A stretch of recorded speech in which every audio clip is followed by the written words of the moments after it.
The morning arrived draped in gold,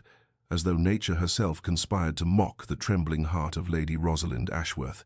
Through the tall windows of her chambers at Ashworth Manor, sunlight spilled across Persian carpets and caught in the crystal vases overflowing with orange blossoms, their heavy, sweet perfume saturating the air until she could scarcely breathe without tasting wedding on her tongue. Her maid, Martha, moved about the room with practiced efficiency, laying out silk stockings and pearl-buttoned gloves,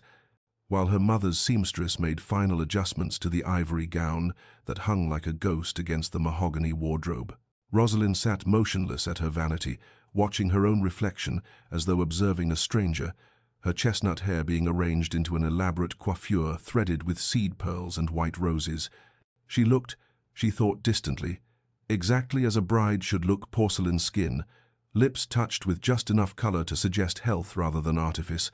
eyes wide and clear. Yet beneath the composure, beneath the careful arrangement of silk and sentiment, her heart beat an erratic rhythm that had nothing to do with joy. She was to marry Duke Edmund Blackwood in 3 hours' time, a man she had met precisely 7 times during their courtship, each encounter orchestrated by their families with the precision of a military campaign. He was handsome, certainly dark-haired and tall, with the kind of aristocratic features that looked as though they had been carved from marble by an artist who favored sharp angles and brooding intensity. But he was also cold, his conversation polite yet distant, his smiles rare and seemingly rationed like wartime provisions. Her mother called him distinguished, her father called him an excellent match. Rosalind called him, privately, in the silence of her own thoughts, utterly unknowable. She had told herself, during sleepless nights when doubt crept through her resolve like winter through cracked windows, that love might come later. That warmth could grow between 2 people bound by vows and shared purpose. That perhaps his coldness was merely reserve, and beneath it lay depths she had not yet been permitted to explore. The thought offered small comfort now as she watched Martha's hands work through her hair, each pin securing her more firmly to a future she could not quite envision. Outside, she could hear the sounds of preparation, horses being readied, carriages arriving, the distant murmur of servants ensuring every detail met the exacting standards befitting the union of 2 prominent families. The day was perfect, absolutely perfect, each element arranged to create a memory of beauty and grace. Yet Rosalind felt as though she was standing at the edge of a great precipice, about to step forward into empty air, sustained only by the hope that someone had built a bridge she simply could not yet see. But before our lover's fate is revealed, subscribe so you never miss a chapter of romance and scandal, and tell us in the comments, where are you watching from? Now, let's begin. The Church of St. Catherine stood resplendent in the June sunshine, its ancient stones warm beneath cascades of ivy and climbing roses, its doors thrown open to receive the procession of society's finest families, who arrived in carriages polished to mirror brightness, the ladies in their summer silks and the gentlemen in their formal attire, all gathered to witness the union that would bind the Ashworth and Blackwood estates in matrimony. Rosalind arrived precisely on time, her hand trembling only slightly on her father's arm as they waited in the vestibule. The organ swelling with Bach's prelude as the appointed hour approached, and she could see through the doorway the pews filled with familiar faces, the altar dressed in white lilies and roses, the vicar standing ready with his prayer book open, everything perfect, everything as it should be, except for the one absence that began as a whisper of concern and grew, with each passing minute, into something closer to alarm. Edmund was late. At first, it seemed a trifle, 10 minutes, perhaps a delay with his carriage or some minor crisis of dress, but as 10 minutes became 20, became 30, the whispers in the church shifted from polite murmuring to barely concealed speculation, and Rosalind felt her father's arm tense beneath her hand, felt her mother's anxious glance from where she sat in the front pew, her fan moving rapidly despite the pleasant temperature. Rosalind stood frozen in her ivory gown, the heavy silk suddenly oppressive, the pearl-encrusted bodice feeling like armor that could not possibly protect her from whatever was unfolding, and she maintained her composure through sheer force of will, her face a practiced mask of serenity, even as something cold and terrible began to unfurl in her chest. It was nearly an hour past the appointed time when the doors opened again, not to admit the Duke, but rather his private secretary, Mr. Thornfield, a thin man with apologetic eyes who carried a sealed letter and approached the vicar with the kind of careful dignity one might employ when diffusing an explosive device. The church fell absolutely silent. Rosalind watched as the vicar broke the seal, read the contents, and his face underwent a transformation from confusion to shock to something that looked almost like pity. And when he looked up at the assembled guests, then at Rosalind herself, she knew with absolute certainty that her life was about to shatter into pieces she would never be able to properly reassemble. The vicar's voice, when he spoke, seemed to come from very far away, as though she were hearing it through water. "I regret to inform the assembled guests that His Grace, the Duke of Blackwood, will not be joining us today. He has chosen to honor a prior commitment of marriage to Lady Constance Fairfax, daughter of the Earl of Pemberton." The words landed like physical blows. Chosen another, Lady Constance Fairfax, whose fortune was legendary, whose connections made even the Ashworths look provincial. The church erupted in shocked exclamations and hurried whispers, and Rosalind stood perfectly still at the altar, still holding her father's arm, still wearing her crown of orange blossoms, while 300 pairs of eyes turned to witness her humiliation, their gazes a mixture of pity, scandal-hungry curiosity, and barely concealed satisfaction that the proud Ashworth family had finally been brought low. And through it all, Rosalind did not cry, did not faint, did not give them the spectacle they perhaps expected, but simply stood there, a bride abandoned at the altar, her dreams of gradual love and eventual warmth turning to ash in her mouth as thoroughly as if she had tried to swallow fire. The carriage ride back to Ashworth Manor passed in a blur of summer hedgerows and pitying glances from the coachman, who had been instructed to take the back roads to spare the family further public exposure, and Rosalind sat in silence beside her mother, still wearing the ivory gown that had cost a small fortune and now felt like a burial shroud, the orange blossoms in her hair wilting in the heat until their perfume turned sickly sweet. And when they finally arrived at the manor, she walked through the familiar halls as though moving through a dream, or perhaps a nightmare from which she could not wake, past servants who averted their eyes and whispered in corners, past her father who stood in his study doorway looking older than she had ever seen him, his face grey with the particular shame of a man who cannot protect his daughter from the cruelties of the world, and up the grand staircase to her chambers, where Martha helped her out of the dress, with trembling hands and tears streaming down her cheeks. Though Rosalind herself remained dry-eyed, her grief too vast and terrible to be expressed through anything so simple as weeping. The days that followed blurred together in a haze of withdrawn curtains and untouched trays of food, and her mother came to sit beside her bed each morning, her hand cool against Rosalind's forehead as though checking for fever, her voice gentle with the kind of sympathy that somehow made everything worse, because it confirmed that yes, this terrible thing had happened. Yes, everyone knew. Yes, her life as she had imagined it was truly over, and Rosalind would listen to her mother's attempts at comfort assertions that Edmund Blackwood was clearly a scoundrel unworthy of her, that better matches would come, that time would heal all wounds, and she would nod and murmur agreement, while inside she conducted a different conversation entirely, one in which she asked herself the questions that had no comfortable answers. What was wrong with her that he had chosen another? What inadequacy had he seen that made her so easily discarded? Was she truly so worthless that she could be abandoned at the altar without even the courtesy of a personal explanation? And though her rational mind knew that his choice likely had nothing to do with her worth and everything to do with Lady Constance's superior fortune and connections, her heart, that treacherous, wounded thing, whispered that she had been weighed and found wanting, that she was somehow fundamentally unlovable, destined to be second choice or no choice at all. Society, naturally, revelled in the scandal, and the invitations that had once arrived daily ceased entirely, not because she was unwelcome precisely, but because no one quite knew how to treat a woman who had been so publicly rejected, and Rosalind found herself grateful for the isolation, retreating to the library in the evenings where she could lose herself in novels and poetry, in worlds where love conquered all and honor meant something more than financial calculation. And as the first week passed, she began to construct a new life for herself, smaller than the one she had envisioned as a duchess,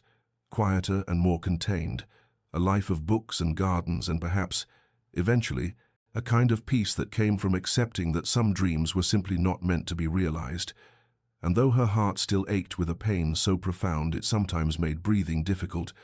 she told herself that this too would pass, that she would survive this, as women had survived worse, that she would make of her life something meaningful, even if it bore no resemblance to the future she had imagined on that golden morning that now seemed a lifetime ago. 3 weeks had passed since that terrible morning at St. Catherine's Church, 3 weeks during which Rosalind had settled into her new, diminished existence, with the kind of resigned determination that comes when one realizes there is no alternative but to endure, and she had established a routine of sorts. Mornings spent in correspondence with the few friends who had not abandoned her entirely, afternoons in the conservatory tending to her mother's roses, evenings in the library, where she could lose herself in the worlds contained between leather bindings. And it was during one of these evenings, as she sat reading by lamplight in her chambers, that she first noticed the figure in the gardens below. It was past midnight, the house silent, save for the settling of old timbers and the distant hoot of an owl, and she had risen to close her curtains against the night chill when movement in the gardens caught her eye. A dark shape standing motionless beneath the ancient oak tree, whose branches nearly reached her window, and her first response was fear some intruder, perhaps, or a vagrant who had wandered onto the grounds. But as she watched from behind the safety of her curtain, barely breathing, the figure did nothing threatening, merely stood there in the moonlight, utterly still, facing toward the manor, toward her window specifically, in a vigil that seemed to have no purpose she could discern. She should have called for her father, should have alerted the servants that someone had breached the grounds, but something held her silent, some quality in the figure's stillness that spoke not of menace, but of something else entirely, something she could not quite name. And so she watched, her heart beating rapidly against her ribs, as the minutes stretched into an hour and still the figure did not move, did not approach the house or retreat into the darkness, but simply stood there as though waiting for something, or perhaps atoning for something, or perhaps merely bearing witness to her lighted window in the silent house. When she finally retired to bed near 2 in the morning, the figure was still there, and when she woke at dawn and rushed to the window, the gardens were empty, showing no sign that anyone had ever stood vigil beneath the oak, save for a slight depression in the grass, where someone had stood for hours without moving, and she told herself she had imagined it, that her grief-addled mind had conjured phantoms to populate her isolation. But the next night, as she prepared for bed, she could not resist checking the window, and there he was again, for she had begun to think of the figure as he standing in precisely the same spot, his posture one of absolute stillness. And this time she did not watch for merely minutes, but for hours, sitting in her window seat, with the lamp extinguished, so he could not see her observing him, and she felt a strange mixture of fear and curiosity, and something else, something that felt dangerously like hope, or perhaps its shadow, stirring in her chest despite her best efforts to smother it. On the third night, Martha mentioned in passing while brushing out Rosalind's hair that the gardener had reported seeing a gentleman in the grounds after dark, a tall man in fine clothing who made no attempt to hide himself but who disappeared before anyone could approach him. And Rosalind felt her pulse quicken at this confirmation that she had not imagined the figure, that someone was indeed keeping this strange vigil beneath her window, for reasons she could not begin to fathom, and though she maintained her composure and told Martha it was likely just someone taking a shortcut through the grounds, inside her mind raced with questions she could not answer, and emotions she could not name, a terrible confused stirring of something that felt both like dread and anticipation, as though she stood on the edge of some precipice she could not see but could sense in the darkness ahead. The seventh night brought a moon so full and bright it turned the gardens silver, transforming every leaf and blade of grass into something almost ethereal, and Rosalind had positioned herself at the window earlier than usual. Driven by a compulsion she refused to examine too closely, when the figure appeared at his customary position beneath the oak tree, and this time, whether by design or by chance or by some cruel mercy of fate, the moonlight fell directly upon his face, illuminating features she had tried so desperately to forget, and the recognition hit her with the force of a physical blow. Edmund Blackwood, Duke of Pemberton, the man who had abandoned her at the altar, stood vigil beneath her window. The shock gave way almost immediately to rage, a fury so pure and terrible it left her trembling, her hands gripping the windowsill until her knuckles turned white. And she wanted to scream, to throw open the window and demand what right he had to come here, to stand on her family's grounds after what he had done, to haunt her nights with his presence when he had chosen another woman, married another woman, built a life with another woman, while she languished in shame and isolation. And the audacity of it, the sheer presumption that he could simply appear here without invitation or explanation, that his presence might be anything other than a fresh wound, upon wounds barely beginning to heal, made her want to descend to the gardens, not to speak with him, but to strike him, to make him feel even a fraction of the pain he had inflicted upon her. Yet even as fury coursed through her veins like poison, another part of her mind worked with cold calculation, weighing her options with the kind of strategic thinking that grief and humiliation had taught her, and she realized that confronting him would give him exactly what he seemed to want: her acknowledgement, her attention, and her emotional engagement. And why should she grant him anything when he had granted her nothing but public humiliation and private anguish? And so she made a decision in that moment, standing at her window with moonlight streaming across her face and rage burning in her chest, that she would not confront him, would not speak to him, would not even acknowledge that she had seen him or knew of his presence, because to do so would be to admit that he still had power over her emotions, that he could still move her to action, that he mattered at all in the small, careful life she was building from the ruins he had left. From that night forward, a strange ritual established itself in the grounds of Ashworth Manor, a silent war conducted through presence and absence, acknowledgement and denial, for Edmund came every night without fail, arriving shortly after midnight and remaining until the first hints of dawn touched the eastern sky. Standing motionless in wind and weather, his face turned toward her lighted window, and Rosalind, for her part, maintained her position of absolute indifference, never opening her window to speak to him, never sending a servant to drive him away, never by word or gesture, or even the flicker of a curtain, indicating that she knew he was there, though in truth she was always aware of him, could feel his presence like a weight upon her consciousness, and could not sleep properly, knowing he stood vigil in the darkness below. She told herself her refusal to acknowledge him was a form of strength, a demonstration that he no longer held any claim upon her thoughts or feelings, but in the deep hours of night when sleep eluded her, and she sat by her window reading by lamplight, while he stood in the shadows below, she wondered if perhaps her silence was not strength at all but cowardice, a fear that if she spoke to him, if she looked directly at him, if she allowed herself to truly see him rather than the monster her hurt had created, she might discover feelings she was not prepared to face. And so the nights passed in this strange stalemate, neither of them yielding, neither of them breaking, two people locked in a dance of proximity and distance, presence and absence, while the world moved on around them and everyone else slept peacefully in their beds, unaware of the silent vigil being kept in the gardens of Ashworth Manor. The whispers began in drawing rooms across London, carried on the lips of servants who spoke to other servants, who spoke to their mistresses, who spoke in carefully modulated tones over tea and cards, and within a fortnight of Edmund's vigil beginning, society hummed with speculation about the Duke of Pemberton's peculiar nocturnal habits, for though he appeared at every necessary social function with his new Duchess on his arm, Constance Fairfax, now Constance Blackwood, resplendent in jewels that caught the candlelight and gowns that whispered of wealth beyond measure, his household staff could not help but notice that their master disappeared each night shortly before midnight and did not return until dawn. And while discretion was expected of good servants, the tale was simply too delicious to keep entirely silent. Lady Catherine Pemberton called on Rosalind in early November, ostensibly to deliver some books she thought might provide comfort, but Rosalind could see the curiosity burning behind her old friend's sympathetic expression, could hear the carefully casual quality in Catherine's voice when she mentioned that the Duke and Duchess had hosted a magnificent ball the previous week, that they seemed quite content together, that Constance wore her new status with grace, and Edmund performed his role as devoted husband with apparent conviction,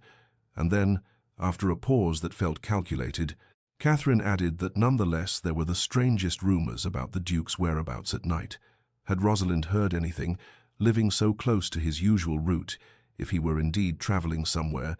And Rosalind had smiled with a serenity she did not feel, and said she kept such early hours now that she could not possibly comment on the nocturnal wanderings of anyone,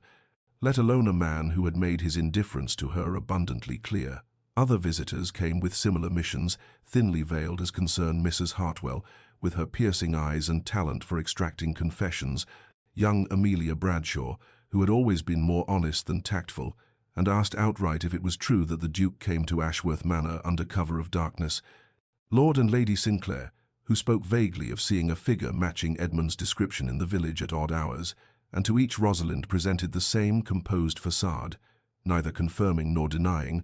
neither expressing interest nor outrage, simply deflecting with the kind of dignified restraint that eventually convinced most of her visitors that she knew nothing of the Duke's activities and cared even less, though inside she burned with humiliation at being the subject of such speculation, at knowing that her private anguish had become public entertainment, that even her refusal to acknowledge Edmund's vigil could not prevent society from weaving narratives around their strange, silent connection. The most peculiar aspect of the gossip was the portrait it painted of Edmund's double life by day. He was everything a duke should be, attending Parliament, managing his estates, escorting his wife to the opera and the theatre, hosting dinners where he played the gracious host and she the accomplished hostess,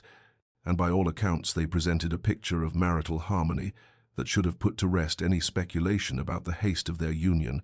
Yet by night he abandoned this performance entirely to stand in the gardens of the woman he had rejected,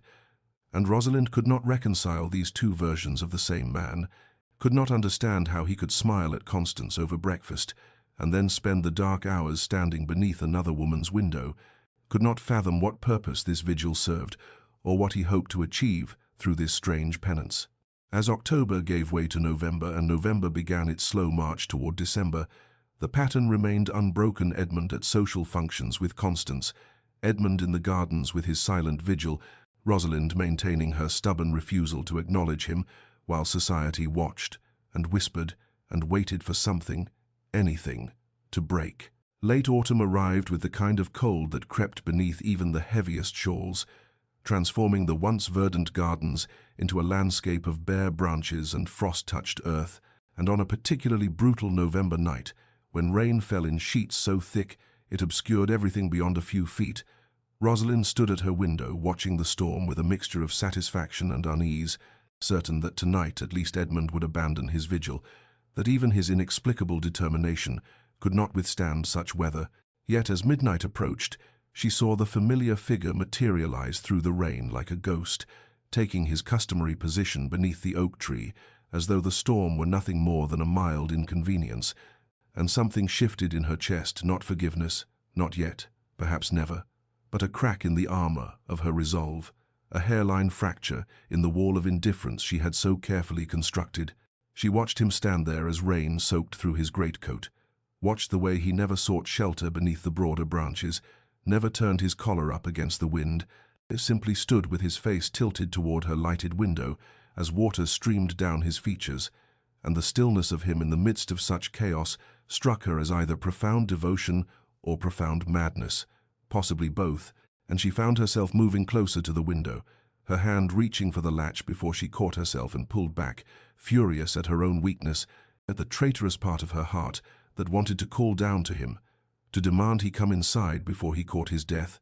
to understand what drove a man to stand in a storm for a woman he had abandoned. For 2 hours she watched him endure the deluge, her emotions cycling through rage and confusion, and something dangerously close to concern, and when finally she could bear it no longer, she did something she had not done since the night she recognized him. She stopped closing her curtains completely, leaving them open perhaps 6 inches, a gap so small it might have been accidental, except that she had never been careless with such details before,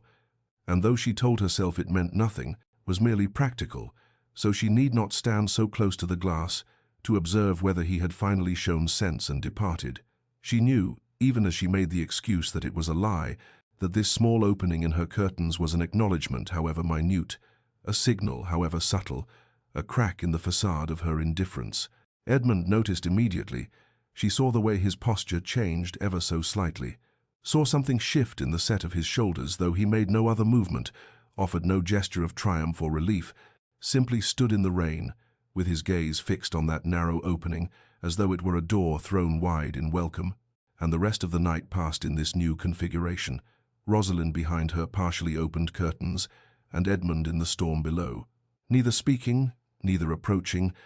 yet both aware that something had fundamentally altered in the silent war between them. When dawn finally came and Edmund departed as he always did, Rosalind remained at her window long after he had vanished into the grey morning, her mind churning with questions she was not ready to ask aloud. Chief among them, why she cared whether he stood in the rain, why his suffering should matter to her at all when he had caused her such profound pain, why the sight of his devotion, if devotion it was, should create this terrible ache in her chest that felt remarkably like the beginning of forgiveness, and she hated herself for the weakness even as she knew that tonight, and every night thereafter, her curtains would remain open that small, telling distance, a concession she could not quite bring herself to retract. The necessity of acquiring new reading material finally drove Rosalind from the sanctuary of Ashworth Manor in mid-December, for she had exhausted the library's offerings and her mother's well-intentioned suggestions that she might attend small gatherings or receive more visitors had only strengthened her resolve to find solace in literature rather than society. And so on a grey afternoon, when the threat of snow hung heavy in the air, she ventured into the village with only her maid Martha for company, making her way to Hartwell's Books, the modest shop that had supplied her family's reading habits for 2 generations, and she had just entered the warm interior with its familiar scent of leather and paper, and was running her gloved fingers along the spines of newly arrived volumes, when she sensed rather than saw another presence in the narrow aisle, and turning found herself face to face with Edmund Blackwood at a distance of perhaps 3 feet, close enough to see that the months had carved themselves into his features with cruel precision, for the man before her bore little resemblance to the composed Duke who had left her at the altar. His face was gaunt, shadows pooled beneath eyes that seemed to have forgotten sleep, and there was a quality of barely suppressed anguish in his expression that made her breath catch, even as fury rose hot in her throat. They stood frozen in that narrow space between shelves, the air between them dense with all the words that had never been spoken, and Rosalind's first instinct was to turn and flee, but pride locked her limbs in place, would not allow her to grant him even that small victory of driving her from a public space, and so she lifted her chin and met his gaze with all the ice she could summon, waiting for him to speak or move or do something to break this terrible suspended moment. And when he finally did speak, his voice was rough, unpracticed, as though words had become foreign to him in the long, silent hours of his vigil. "Lady Rosalind," he said, and the formal address felt like another small wound, a reminder of the intimacy they might have shared, the Christian names they might have used had he not chosen differently, and she inclined her head in the barest acknowledgement, her own voice when it came sounding brittle and strange to her own ears. "Your Grace." The title sat between them like a wall, a reminder of all the distance rank and choice had created, and she saw something flinch in his expression, saw his hand move as though to reach for her before falling back to his side, and the silence stretched again until he said with quiet intensity, "I deserve your hatred, but not your indifference." And the words struck her with unexpected force because they named precisely the thing she had been trying so hard to maintain, the careful neutrality that was her only defense against the chaos of her actual feelings, and she wanted to rage at him, to demand what right he had to object to her indifference, when indifference was surely the least of what he deserved. But instead, she simply gathered her skirts and moved past him in the narrow aisle, their shoulders nearly brushing in the confined space, and she walked to the counter with measured steps that concealed the trembling in her legs, purchased the first 3 books the proprietor recommended without truly hearing his descriptions, and departed into the cold afternoon without looking back, though she could feel Edmund's gaze following her like a physical weight, and even as she climbed into her carriage and directed the driver home, his words echoed in her mind with maddening persistence. "I deserve your hatred, but not your indifference," as though he had some claim on her emotions, as though even her contempt was something he had a right to demand, and she pressed her gloved hands against her eyes and wondered furiously why his haggard appearance should affect her at all, why the evidence of his suffering should create this unwanted ache in her chest when she should be rejoicing in his pain. and the realization that she was not rejoicing, that she was in fact profoundly disturbed by the glimpse of his anguish, terrified her more than all the months of his silent vigil combined. The letters began appearing 3 nights after their encounter in the bookshop, small folded squares of cream-colored paper, weighted down with smooth river stones on the iron bench beneath the oak tree, and Rosalind discovered the first one when she descended to the garden on a restless morning. Drawn by some impulse she refused to examine too closely, and she stared at the letter for a long moment before leaving it untouched and returning to the house with her heart beating an irregular rhythm against her ribs, telling herself she had no interest in whatever excuses or justifications Edmund might offer, that his words, whether written or spoken, meant nothing after what he had done. Yet that evening she found her gaze drawn repeatedly to her window, to the bench below where the white paper gleamed faintly in the moonlight, and when she finally retrieved it 4 days later, during another early morning walk, she told herself it was merely to clear the garden of debris, nothing more, though her hands trembled as she broke the seal and unfolded the single sheet. The letter contained no salutation, no signature, only a few lines written in Edmund's precise hand. "I cannot ask forgiveness. I can only bear witness to your existence. That you breathe, that you wake, that you move through the world, this is enough. This has to be enough." She read the words 3 times, searching for hidden meaning or manipulation, finding only a strange, stark honesty that unsettled her more than any plea or excuse might have done. And she burned the letter in her fireplace that same morning, watching the paper curl and blacken, yet the words had already inscribed themselves in her memory with uncomfortable permanence. And when another letter appeared, 2 nights later, she retrieved it more quickly, and then another 3 days after that, each one similarly brief, similarly devoid of explanation or petition, one saying only, "Your light in the window is my North Star." Another, "I deserve the winter of your silence." And still another, "To know you are well is the only grace I can claim."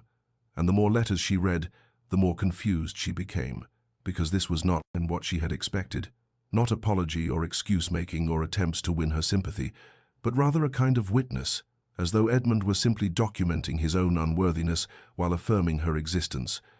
as though the act of standing beneath her window and leaving these strange fragmentary messages was less about seeking her forgiveness and more about some private penance she could not fully comprehend. By the end of December she had collected 7 letters, each one carefully burned after reading, yet each one adding to the growing complexity of her feelings, for these messages revealed nothing of why Edmund had abandoned her or what drove him to this nightly vigil, offered no excuses that might soften her anger or explanations that might restore her trust, yet in their very restraint, in their refusal to ask anything of her, they accomplished what pleas might never have achieved. They made her curious, made her wonder what kind of suffering would drive a man to such strange and patient devotion,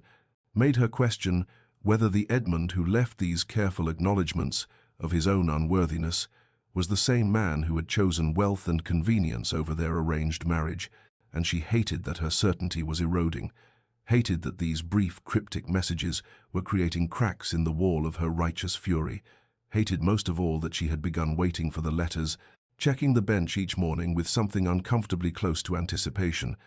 and the realization that Edmund had found a way past her defenses, not through grand gestures or passionate declarations, but through this quiet, persistent witness to her existence, filled her with equal parts rage and reluctant fascination, emotions she was increasingly unable to separate or control. December descended upon the countryside with a cruelty that seemed almost personal, bringing winds sharp enough to cut through wool and stone alike,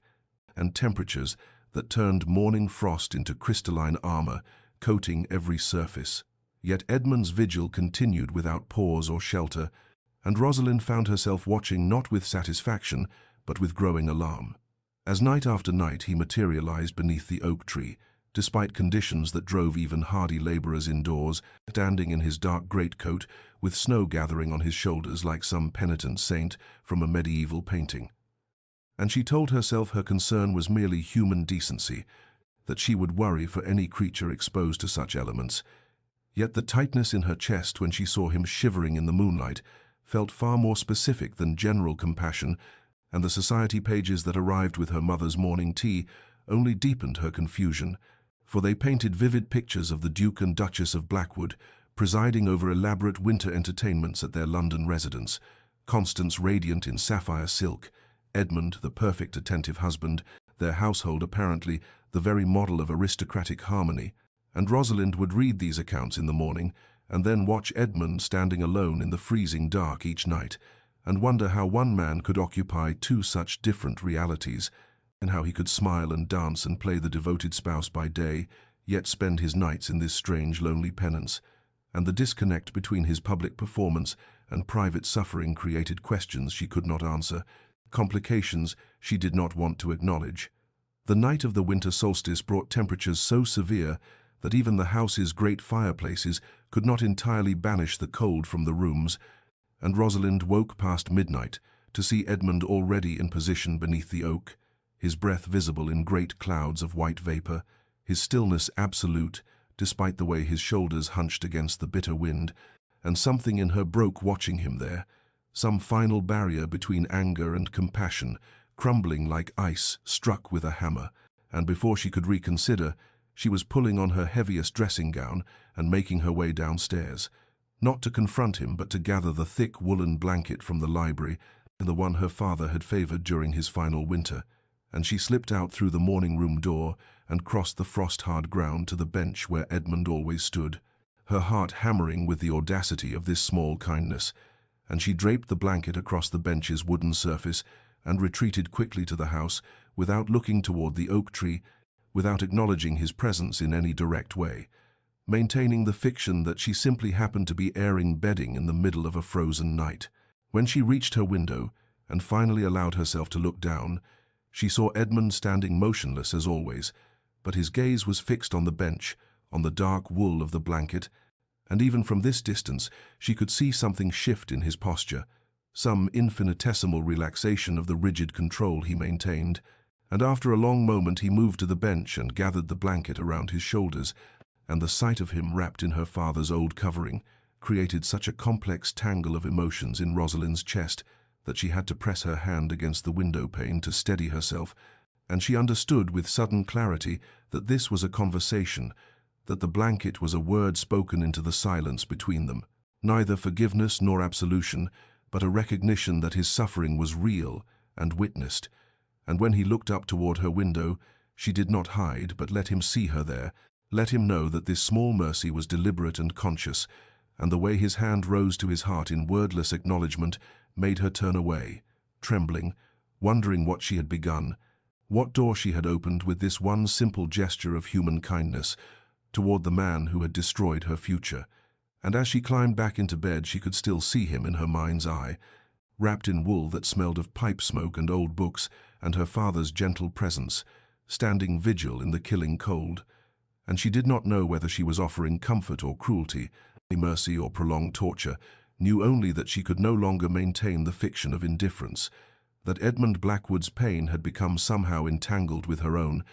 and the recognition terrified her more than all the months of his silent watching combined. The truth came to Rosalind not as a single revelation, but as fragments gathered over weeks, like pieces of broken glass that slowly assembled themselves into a coherent if painful picture, beginning with an overheard conversation between her mother and the vicar's wife in the morning room, where Rosalind had paused unseen in the hallway, catching only snippets about the old Duke's catastrophic losses at cards and debts that would have seen the entire family ruined, before she moved on with her heart beating strangely fast. And then came the casual mention from her former friend Eleanor, during an uncomfortable afternoon call, that,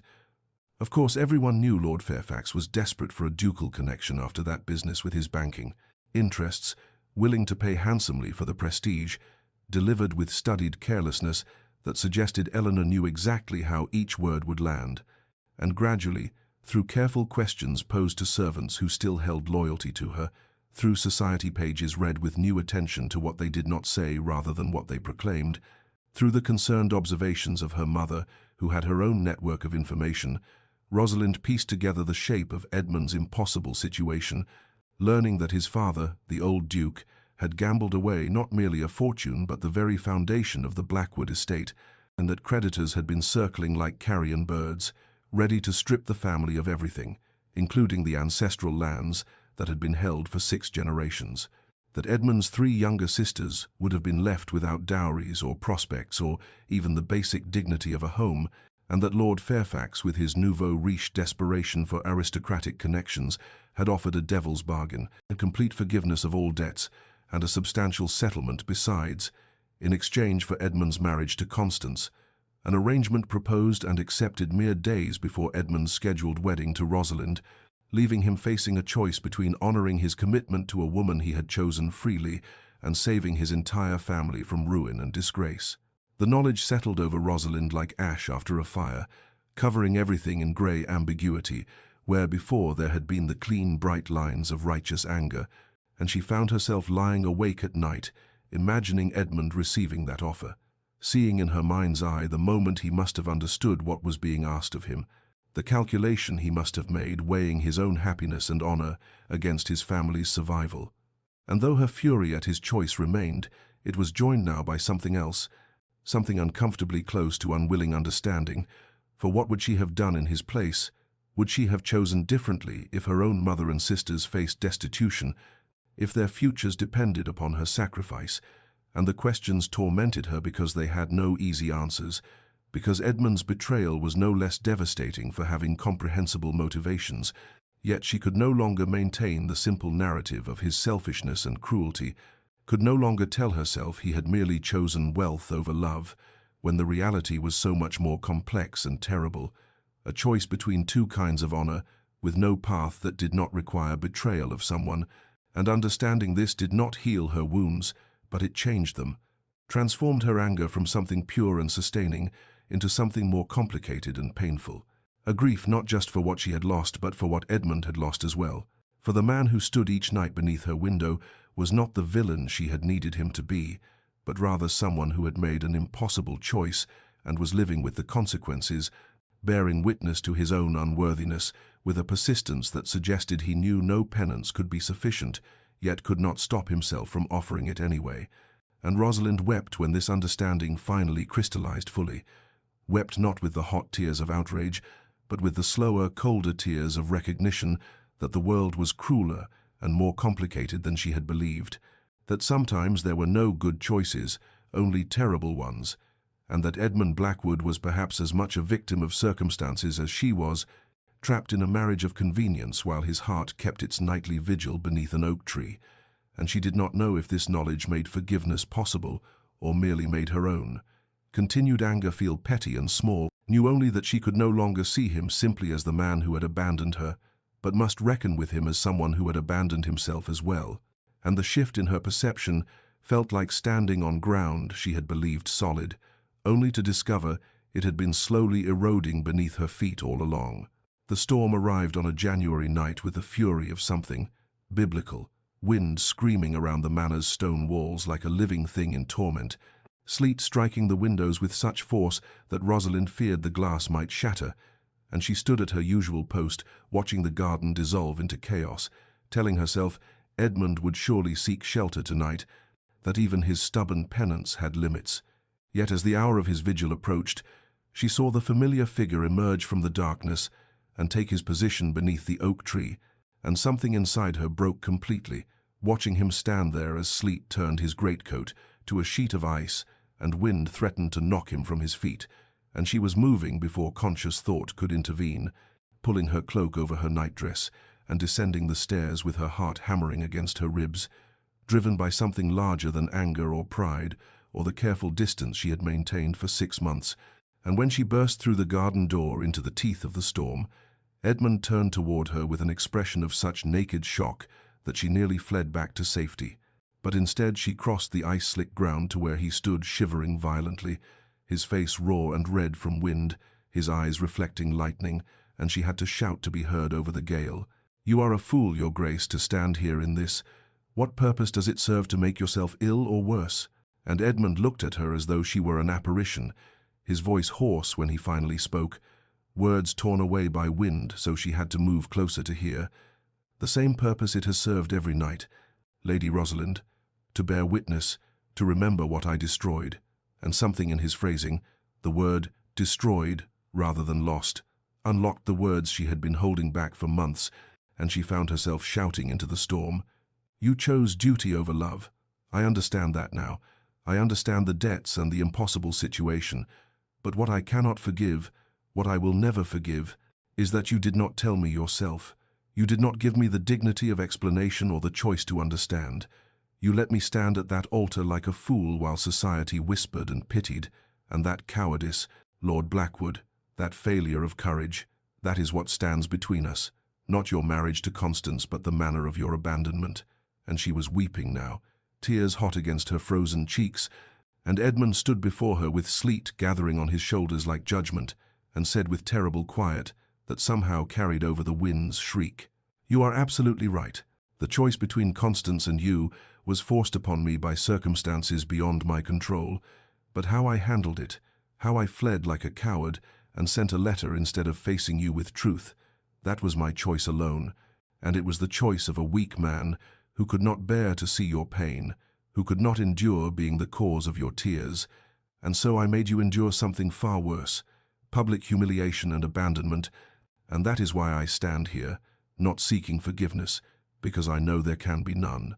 but ensuring I never forget what I am capable of in my weakness, never forget the cost of cowardice." And his voice broke on the final word, and Rosalind saw through the storm and darkness that he was weeping too, that his face was wet with more than sleet, and she reached out without thinking and took his frozen hand in hers, this first touch in half a year, burning despite the cold, and she said more gently, "You should have trusted me with the truth, Edmund. I would have understood. I would have released you if you had only asked." And he closed his eyes as though her words caused physical pain and whispered, "I know, and that knowledge is another punishment I deserve to carry." And they stood there in the howling dark, with their hands joined, and 6 months of silence finally broken, and though Rosalind offered no absolution, and Edmund asked for none, something had shifted between them, some acknowledgement given and received that would change everything that followed. The conversations began tentatively in the nights that followed the storm. Not every evening, but on some when Rosalind found herself descending to the garden where Edmund maintained his vigil, and they were careful conversations, conducted with the wariness of two people navigating terrain that might collapse beneath them at any moment. Rosalind always maintaining the boundary of physical distance and standing several feet away with her cloak wrapped tight against the lingering winter cold, and Edmund respecting that distance, absolutely, never moving closer unless she chose to close the gap herself, and gradually through these fragmented exchanges conducted under starlight and the bare branches of the oak tree, the full picture of Edmund's impossible situation emerged in all its terrible complexity,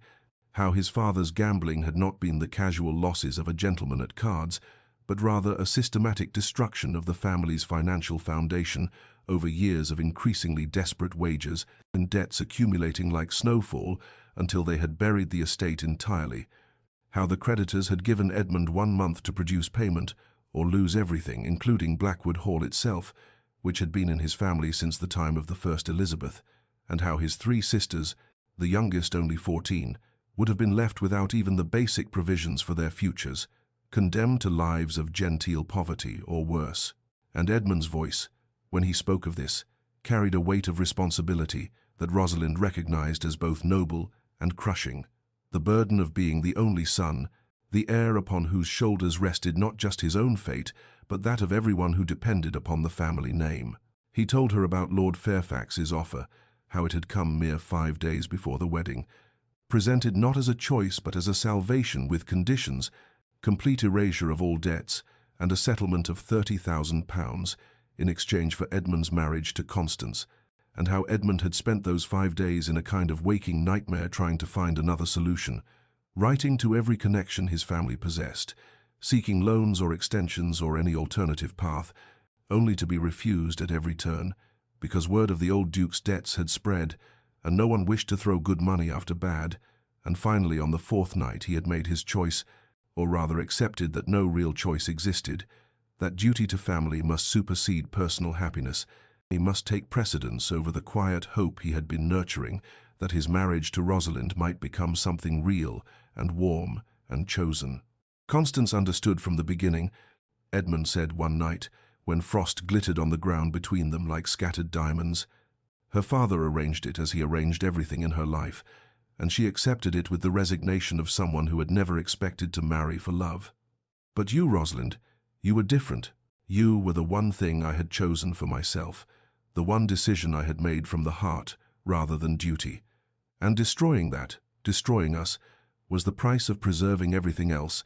and I paid it because I am my father's son, and his mistakes became my responsibility. But I will not pretend the cost was anything less than everything that mattered. Rosalind listened to these revelations standing very still, her breath forming clouds in the cold air, and she understood that Edmund was not asking for forgiveness with these words, but rather offering her the truth he should have given her months ago. The explanation that might have spared her the worst of the humiliation, even if it could not have changed the outcome, and she found herself asking questions, not with anger now, but with a genuine desire to understand the shape of the trap he had been caught in. And through this understanding something shifted in her heart. Not forgiveness exactly, because forgiveness felt too large and absolute for what she could offer, but rather a recognition that Edmund's vigil was indeed what he had named it, both penance for his cowardice in the manner of abandonment and a kind of prayer, a nightly assertion that though circumstances had forced him into one life, his heart remained constant to another, and that constancy, that stubborn refusal to accept the erasure of what they might have been, was perhaps the only honor he had left to offer her, and she accepted it not with words but with her continued presence in the garden, these conversations that acknowledged the reality of their loss, while also creating something new and fragile in the space between them. Spring arrived with a kind of cruel beauty that made every living thing seem to mock Rosalind's internal confusion. Crocuses pushing through the last of the snow in defiant purple clusters, and the air carrying warmth that felt like a promise after the long winter of her discontent, and she found herself looking forward to the evenings in the garden with an anticipation that frightened her, because it meant Edmund Blackwood had become not just a presence she tolerated, but one she needed. These careful conversations had carved out a space in her life that felt essential rather than intrusive, and she was beginning to understand with dawning horror that somewhere in the accumulated nights of honesty and witnessed pain, she had done the unthinkable and fallen in love with him, not the Edmund who had abandoned her at the altar, but this haunted man who stood vigil in all weather and spoke of his failures with unflinching clarity. And she was considering what this meant, what possibilities might exist if circumstances were different, when Edmund arrived one April evening with an expression that made her heart clench with premature grief. "I must speak with you about a matter of some importance," he said without preamble, his voice carrying a formality that had been absent from their recent exchanges, and Rosalind felt the ground shift beneath her feet as she waited for whatever blow was coming. "Constance is with child," Edmund continued, the words falling like stones into still water. "The announcement will be made public within the week, and I wanted you to hear it from me directly, rather than through society gossip or the papers." Rosalind stood very still, processing this information and all its implications. The absolute nature of Edmund's duty now that a child was involved, an innocent life that would bind him irrevocably to Constance and to the choice he had made 8 months ago, and she realized with shock that she had been harboring some small, unacknowledged hope that circumstances might somehow change, that the impossible might become possible, but a child ended all such speculation with the finality of a door closing on a room she would never enter. "I see," she managed, her voice steadier than she felt. "Then I offer my congratulations to you and the Duchess." Edmund flinched at the title, at the formality she had deliberately employed, and continued with visible effort. "This means I must cease these visits, Rosalind. It is no longer appropriate for a married man to maintain such a vigil, especially one who will soon be a father. My duty must be absolute now, to Constance and to the child who had no choice in the circumstances of their creation, and I cannot in good conscience continue to divide my attention and my heart when there is an innocent life that will depend upon my presence and my care." He was right, of course. Rosalind knew he was right even as something inside her screamed against the logic of it, and she found herself saying with a calmness that felt like ice forming over deep water, "You are correct, Your Grace. A child changes everything. You must attend to your responsibilities without distraction." And even as she spoke, the words she was realizing with terrible clarity, that she would miss this, miss him, miss these strange broken conversations that had somehow become the center around which her life revolved. And more terrifying still was the recognition that she had forgiven him, that somewhere in the accumulation of honest words and witnessed suffering, she had let go of the anger that had sustained her through the worst of her humiliation. And now, when forgiveness had finally arrived, it was too late, because he was leaving. And this time, it was right that he should go. And she stood there in the spring garden, with new flowers blooming all around them, and felt the second loss of Edmund Blackwood, this one more painful than the first, because now she knew exactly what she was losing, and understood that she loved him, despite everything, perhaps because of everything, and that knowledge would have to be enough to sustain her through whatever came next. The gardens beneath Rosalind's window remained empty night after night, and she found herself standing at the glass long past the hour when Edmund would have arrived, watching the space where he had stood for so many months, as though her vigil might somehow summon him back into existence. But the oak tree cast its shadows on barren ground, and the bench where she had once left a blanket sat unused, and the absence was so complete it felt like a physical wound, something she could press her hand against and feel the edges of sharp and distinct. The first week of his absence, she told herself, it was relief, she felt, that the ending of their strange nocturnal meetings was exactly what propriety demanded and what her peace of mind required, but by the second week she could no longer maintain the fiction and had to acknowledge that she missed him with an intensity that frightened her, missed the sound of his voice in the darkness and the careful way he maintained the distance she required, and even the pain of their conversations, because that pain had been shared and witnessed, and therefore somehow more bearable than this solitary ache. She went through her days in a kind of fog, attending to her correspondence and her household duties, and the small routines that had sustained her through the first abandonment. But everything felt hollow now, drained of color and meaning, and she realized with terrible clarity that Edmund's presence had become not just something she tolerated, but something essential to her ability to navigate the world, that she had been depending on those hours in the garden to feel fully alive, and fully herself in a way that nothing else allowed. Her internal reckoning with her own feelings was brutal and unsparing, forcing her to examine the truth she had been avoiding for weeks, that she had fallen in love with Edmund Blackwood, not despite their broken history, but perhaps because of it, because the man who stood vigil beneath her window in all weather was someone she understood in ways she never could have if their first wedding had proceeded as planned, someone whose failures and regrets and stubborn hope mirrored her own, and their conversations had built something more solid than romance, something rooted in honesty and mutual recognition of pain, and that foundation had become precious to her without her quite realizing when it happened. The irony was so cruel it would have been laughable if it weren't destroying her. She had forgiven him and fallen in love with him precisely at the moment when he became truly and permanently lost to her, when his duty to Constance and their unborn child made any future between them not just unlikely but morally impossible, and Rosalind found herself grieving not just the loss of Edmund's presence but the loss of possibilities she had only just begun to recognize existed, the future they might have built if circumstances had been different, if timing had been kinder, if the world had not demanded so much from both of them. This grief was different from the humiliation of the abandoned wedding, deeper and more personal, because now she knew exactly what she was losing and could measure it against the accumulated weight of honest words and shared silences,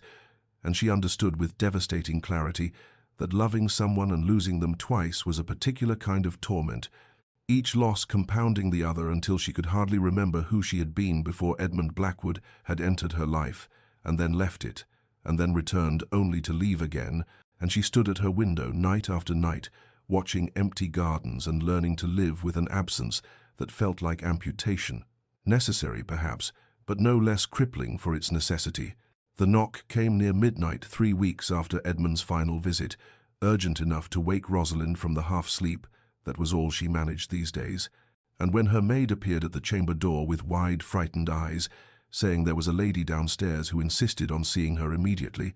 Rosalind's first thought was that something had happened to Edmund, some accident or illness, and she descended the stairs in her dressing gown, with her heart hammering against her ribs, only to find Constance Blackwood in her drawing-room, heavily pregnant and wrapped in a dark cloak, her face pale but determined in the candlelight. "Lady Rosalind," Constance said without preamble, "forgive the intrusion at such an hour, but what I have to tell you cannot wait for morning proprieties, and I suspect you would not receive me if I called at a decent hour in any case." And Rosalind stood frozen in the doorway, trying to reconcile this midnight visitation with everything she thought she understood about the situation, about Edmund's duty and Constance's claim, and the insurmountable nature of their obstacles. "I have come to tell you the truth that my husband will not tell you himself, because he believes he has no right to hope," Constance continued, settling herself carefully into a chair and gesturing for Rosalind to sit as though this were her own drawing room rather than an invaded sanctuary. "The truth is that my marriage to Edmund was always meant to be temporary, a business arrangement that served my father's political purposes and saved Edmund's family from ruin, but it was never intended to be permanent, despite all appearances to the contrary." Rosalind felt the room tilt slightly as she tried to process these words, the implications crashing over her in waves, and Constance went on with the calm determination of someone who had rehearsed this speech many times. "You see, I have loved another for years, a vicar named Thomas Gray, who has no fortune and no prospects beyond his modest living, and my father would never have countenanced such a match, but he needed the alliance with the Blackwood name for reasons of parliamentary influence, and so an arrangement was made. I would marry Edmund, provide the appearance of a proper ducal union for as long as necessary, and then when my father's political maneuvering was complete, the marriage would be quietly dissolved, and I would be free to marry where my heart lay, with a generous settlement to ensure Thomas and I could live comfortably despite his lack of wealth." The pregnancy, Constance explained with startling frankness, had complicated matters somewhat, but not irrevocably. The child was indeed Edmund's, because the arrangement had required at least the appearance of a true marriage, and both she and Edmund had understood that an heir might seal the alliance more convincingly, but provisions had been made. The child would be acknowledged and provided for, but raised primarily by Constance and Thomas, once the dissolution was complete, and Edmund had agreed to all of this because it was the only way to save his family, while eventually being free to choose his own path. "He loves you, Lady Rosalind," Constance said with gentle certainty. "He has always loved you. Even when he was standing beside me at the altar, he loved you. And every night he spent beneath your window was not mere penance but prayer, that somehow you might understand, might forgive, might wait, though he had no right to ask for any of those things." And she reached into her cloak to produce a letter bearing Edmund's seal. "He does not know I have come here tonight. He would be furious if he knew, because he believes he has forfeited any claim to your regard, and that you deserve better than a man who abandoned you, once regardless of his reasons. But I could not let you go on believing that he is lost to you, when the truth is that he is bound only by his own conviction that he is unworthy of a second chance." Rosalind took the letter with trembling hands, her mind reeling with the enormity of what Constance had revealed, and when she finally found her voice, it came out as barely more than a whisper. "Why are you telling me this?" And Constance smiled with something that looked like understanding and perhaps a touch of envy, saying, "Because I know what it is to love someone society deems impossible, and because Edmund Blackwood is a better man than he believes himself to be, and deserves the happiness he will never claim for himself, and because you, Lady Rosalind, deserve to make your choice with full knowledge rather than in ignorance, as you were forced to before." And then she was rising with some difficulty, preparing to leave as abruptly as she had arrived, and Rosalind stood there in her drawing room at midnight, holding a letter that might change everything, and feeling the future shift beneath her feet like sand after a wave. Uncertain and terrifying, and full of possibilities she had thought forever closed to her. Rosalind sat awake through what remained of the night after Constance's departure, the sealed letter lying unopened on her writing desk, while she wrestled with the question that Constance's revelation had thrust upon her. Could she trust again? Could she believe in promises after they had been so spectacularly broken before? Could she risk her heart a second time, knowing exactly how it felt to have it shattered? And the dawn found her no closer to certainty, but possessed of a strange clarity that whatever answer she arrived at must come from confronting Edmund directly, rather than reading words he had written without knowledge of Constance's intervention. She dressed carefully in the grey morning light, choosing a simple day dress rather than anything that might suggest she was making an effort to impress, and instructed her driver to take her to Blackwood Hall without allowing herself time to reconsider the decision, and the journey passed in a blur of countryside, still wet with spring rain, while her mind rehearsed and discarded 100 different speeches, until she realized that there was really only one question that mattered, one test that would tell her everything she needed to know about whether a future between them was possible or merely another beautiful impossibility. The butler who answered the door at Blackwood Hall looked startled to see her, but admitted her without question, perhaps sensing something in her bearing that made objection impossible, and he led her through halls she had never seen before to Edmund's private study, where he knocked once and entered to announce her presence, and Rosalind followed before she could lose her nerve to find Edmund rising from behind a massive oak desk covered in papers and ledgers, and the sight of him stopped her breath because Constance had been right about his appearance. He looked broken in ways that had nothing to do with physical injury, his face drawn and pale and marked with the kind of exhaustion that spoke of sleepless nights and abandoned hope. "Rosalind," he said, and just her name in his voice contained such a mixture of longing and despair that she almost turned and fled, but she had not come this far to retreat now, and so she remained in the doorway while the butler withdrew and closed the door behind him, leaving them alone together for the first time since that night in the garden when he had told her he would not return. "I have one question to ask you," she said, keeping her voice steady through force of will, "and I require an honest answer regardless of what you think I wish to hear or what propriety might demand." And Edmund nodded slowly, his hands gripping the edge of his desk as though he needed its solidity to remain upright, and she drew a breath and asked the question that would determine everything. "If you were free, if all obstacles were removed and you could choose without consequence or duty to constrain you, would you still want me after everything that has passed between us? After the hurt and the anger and the months of silence, after you have seen me at my worst and I have seen your failures laid bare, would you still choose me?" The silence that followed her question seemed to stretch for an eternity, while Edmund stared at her with an expression she could not read, and then he moved around the desk with careful, deliberate steps until he stood before her close enough that she could see the shadows beneath his eyes and the tremor in his hands. And he said with quiet, devastating certainty, "Every night I stood beneath your window was my answer to that question. Every letter I left, knowing you might never read it. Every moment I remained, when any sensible man would have accepted your rejection and moved on, all of it was my answer, because wanting you has never been the question. Rosalind, wanting you is the one constant truth in a life that has required me to compromise every other principle I thought I possessed. And if I were free today, I would beg you to marry me, and if you refused, I would beg again tomorrow. And I would continue begging until you believed that my constancy is not performance or penance, but the simple recognition that you are the only future I can imagine that does not feel like slow death." And Rosalind felt tears sliding down her cheeks because she heard in his words the echo of her own desperate hope, the possibility that love built on ruins might be stronger than love that never faced testing, and she reached out to take his hand and said simply, "Then we begin again." They courted properly this time, not with the rushed arrangement that had characterized their first engagement, but with the careful deliberation of two people who had learned that love required more than attraction or duty,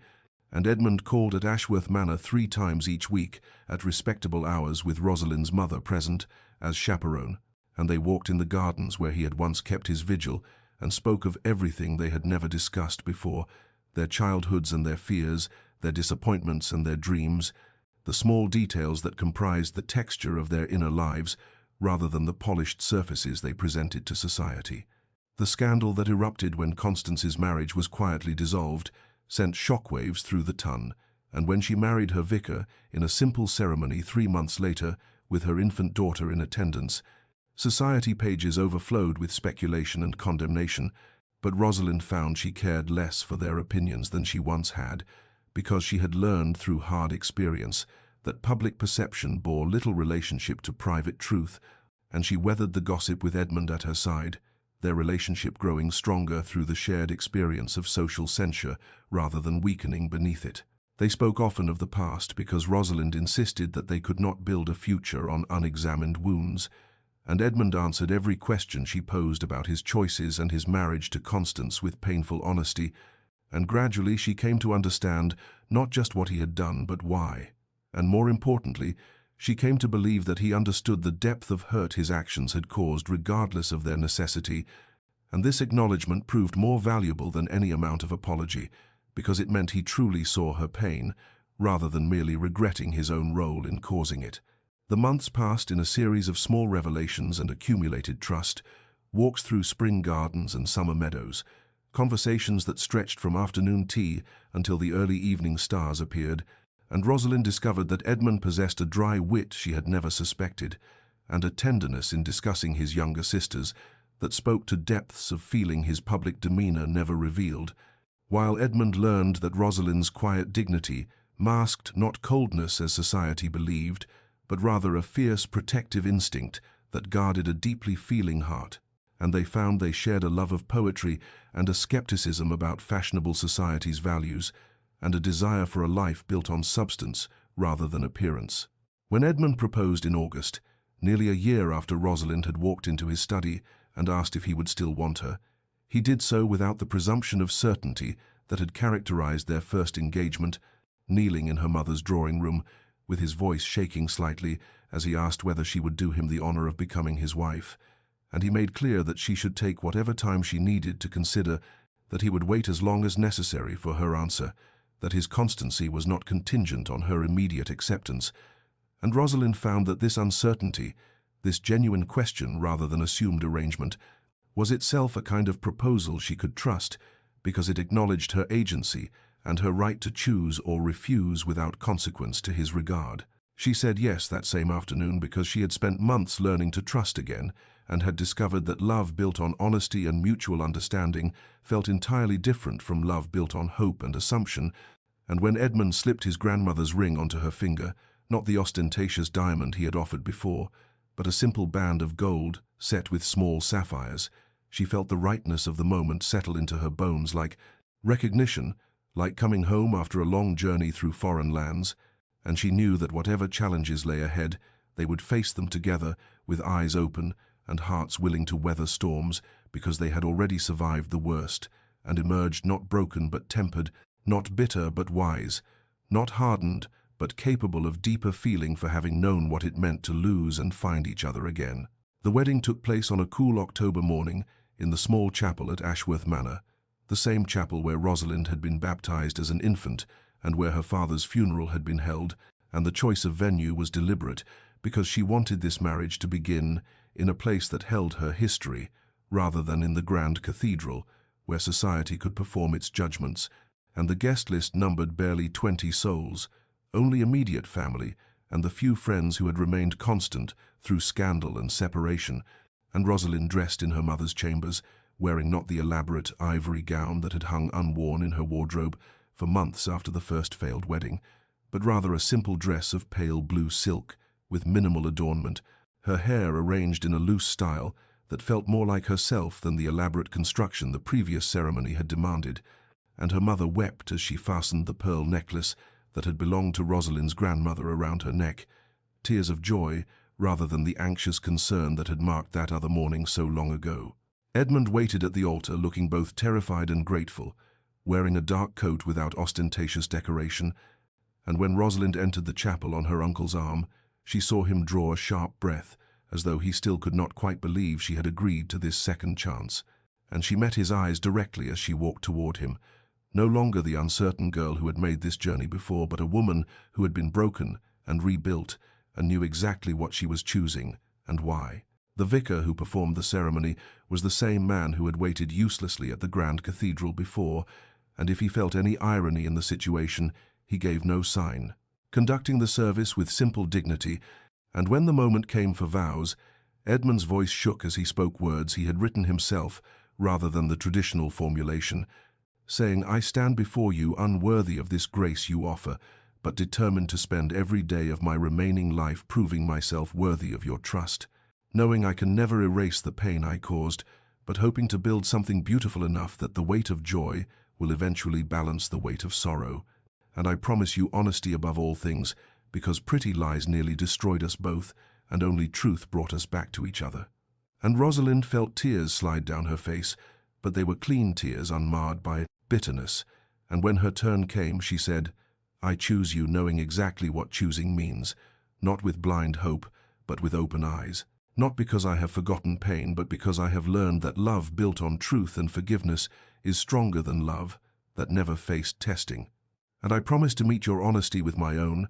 to weather storms at your side rather than in silence, and to build a life that honors both what we lost and what we found. And when the vicar pronounced them husband and wife and Edmund kissed her, it felt like arriving home after a journey that had required every ounce of courage. She possessed, and the small gathering erupted in applause and genuine celebration. And afterward, there was a simple breakfast in Ashworth Manor's dining room with laughter and toasts, and none of the forced gaiety that characterized grand society weddings, just honest joy at a union that had been earned rather than arranged. And as the afternoon light slanted through the windows, Rosalind caught Edmund's hand and led him to the garden where he had once kept his lonely vigil, and they stood together beneath her window, and he said quietly, "I never imagined when I stood here in darkness that it would lead to this." And she replied, "Neither did I, but perhaps that is the nature of grace, that it arrives in forms we cannot predict and asks us to believe in possibilities we thought were dead." And they remained there in the golden autumn light, two people who had learned that the straightest path is not always the one that leads to the truest destination, beginning their actual life together not with certainty, but with something better, with hard-won understanding, and the knowledge that they had already survived the worst, and chosen each other anyway. 5 years had passed since that October wedding in Ashworth Chapel, and Blackwood Hall had been transformed from the cold formal residence it had been under Edmund's father into something warmer and more alive, filled with children's laughter and the comfortable chaos of a household built on love rather than duty. And on this particular autumn afternoon, Rosalind stood at the drawing-room window, watching Edmund in the garden with their 3 children, their eldest daughter, Catherine, nearly 4 years old, running ahead, while Edmund carried their twin sons who had just celebrated their first birthday, and she felt the familiar warmth bloom in her chest at the sight of them together. At Edmund's patient attention as Catherine showed him something she had found among the roses, at the way he shifted the babies in his arms so he could properly examine whatever treasure she offered, and it struck her, as it often did, that this ordinary domestic happiness had seemed impossible during those dark months of separation and pain, that the man who now devoted himself to tea parties with stuffed animals and bedtime stories had once stood alone beneath her window night after night in silent penance, and she wondered if he ever thought of those nights, whether he remembered the cold and the rain and the desperate hope that had brought him there, or whether, like her, he sometimes had to remind himself that the early chapters of their story had been so painful because the present felt so complete it seemed to have always existed. Later that evening, after the children had been put to bed, Edmund found her in the library that had once been her refuge at Ashworth Manor, but which they had recreated here at Blackwood Hall, lined with the books they had collected together during their courtship and filled with comfortable chairs arranged for conversation rather than solitary reading, and he sat beside her and took her hand and said, "Catherine asked me today why we don't have a grand portrait of our wedding like other families, and I told her it was because the most important things cannot be captured in paint, in that our wedding was perfect, precisely because it was small and real, and chose substance over spectacle." And Rosalind smiled and replied, "She will understand someday when she is older that sometimes the sweetest victories are the ones that required the longest battles." And they sat in comfortable silence watching the fire burn low, two people who had learned that love was not the absence of pain, but the willingness to walk through pain towards something truer and more lasting. Dear listener, perhaps you find yourself in a season of waiting, standing as Edmund once stood beneath windows that remain curtained against you, or perhaps you are the one behind the curtains, nursing wounds and wondering whether trust can ever be rebuilt after it has been shattered. And I would tell you this: the straightest path is not always the one that leads home, and sometimes the love that nearly destroys us is the same love that ultimately saves us, if we have the courage to let it transform rather than define us. And there is a difference between perfect timing and right timing, between love that arrives easily and love that must be earned through patience and honesty, and the willingness to build on truth rather than illusion. The heart that has been broken and mended is stronger than the heart that has never known fracture, for it understands that love is not the absence of difficulty, but the commitment to work through difficulty together, not the fantasy of effortless harmony, but the reality of two imperfect souls choosing each other daily, despite and because of their imperfections. And if you are waiting for a sign that your story can still have a happy ending, let this tale be that sign. Let it remind you that grace often arrives in unexpected forms and that the longest nights sometimes precede the most beautiful dawns. May you find the courage to stand beneath windows when necessary and the wisdom to eventually open them. May you learn to build love on honesty rather than hope alone. And may you discover, as Rosalind and Edmund did, that some stories worth telling require the patience to let them unfold in their own time rather than in the time we demand. Until we meet again, may peace find you in unexpected gardens. May you rest well knowing that broken things can be mended into something more beautiful than they were before. And may you remember always that the heart's capacity for healing is matched only by its capacity for hope. This has been a story from Greatest Love Stories, where we believe that the best romances are not the ones that come easily, but the ones that teach us who we are capable of becoming.